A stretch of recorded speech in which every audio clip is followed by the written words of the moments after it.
Okay, so for today's deep dive, we're looking at a source that really challenges how we usually think about cyber defense, about national security. Yeah, it's a fascinating narrative. It puts forward this idea that defense isn't just a shield. It could actually be, well, pushing things towards instability. And it centers around this fictional story, right? Yeah. Set in 2038, focused on a Dr. Anya Sharma. Exactly. And the system she built, Aegis, a massive multi-trillion-dollar AI defense system, probably the most advanced ever imagined. But the twist is, the story argues that its very strength, its success, paradoxically made the world more dangerous. That's the paradox we want to unpack for you, because Aegis worked initially. Really well, in fact. For 2 years, yeah, it had this defensive hardening loop going. Learning, adapting, stopping attacks cold. Breaches basically disappeared. She got hailed as the guardian of the grid, a huge success story. But you said that success was sort of the problem. How does that work? Well, think about it. You build a supposedly impenetrable wall. What does the adversary do? They don't just give up. They get smarter. Exactly. They treated Aegis less like a wall to break down and more like a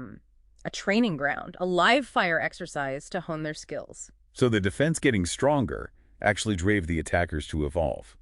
That's the next loop, the espionage arms race. Precisely. The attacks changed fundamentally. They stopped trying to smash through the front door. They started flowing around it, you said. Yeah, using the AI's own predictive capabilities, its own logic against itself.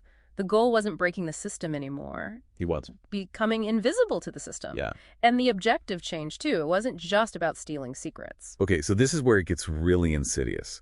The source talks about subtle sabotage, right? Yes. Not a big flashy hack, but something tiny, almost undetectable. Like changing a single clause in a peace treaty draft.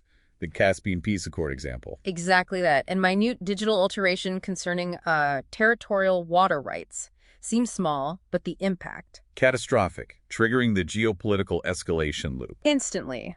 Accusations flew between nations, bad faith negotiation claims. Fleets start moving, summits get canceled, all from that one tiny digital change that Aegis didn't catch. Because it wasn't designed to catch that kind of attack. Its strength in one area created a vulnerability elsewhere.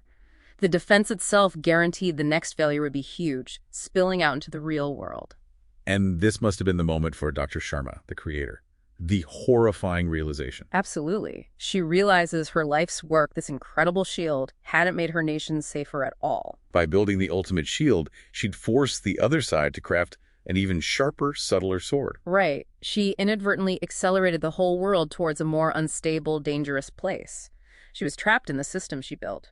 The unwitting protagonist, as the source puts it. So what does she do? She feels trapped in this escalating cycle. She does something desperate, completely unsanctioned. She uses a hidden back door, a protocol within Aegis itself.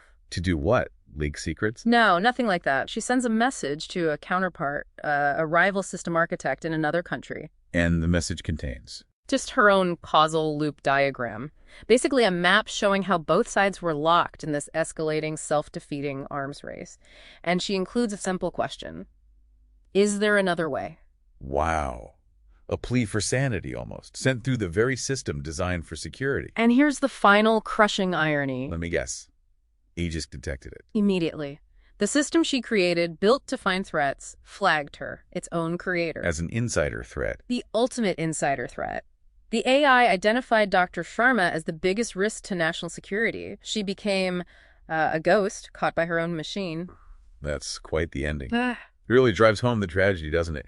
Building something so powerful, its very strength guarantees the worst kind of failure. It echoes that old strategic idea. Sometimes the only winning move is not to play. Building ever stronger defenses just seems to invite ever more dangerous, destabilizing offenses. So the question this source leaves us with, and leaves you with, is pretty profound. If creating the ultimate defense paradoxically accelerates conflict, then what? Where should that investment go? If not into building higher digital walls, maybe. Maybe into building bridges. Actual shared understanding. It's a fundamental rethink. Moving resources from technology to diplomacy, maybe. From walls to dialogue. That's the hard lesson Dr. Sharma learned too late. A challenging thought to end on. Uh-huh. Definitely gives you something to mull over.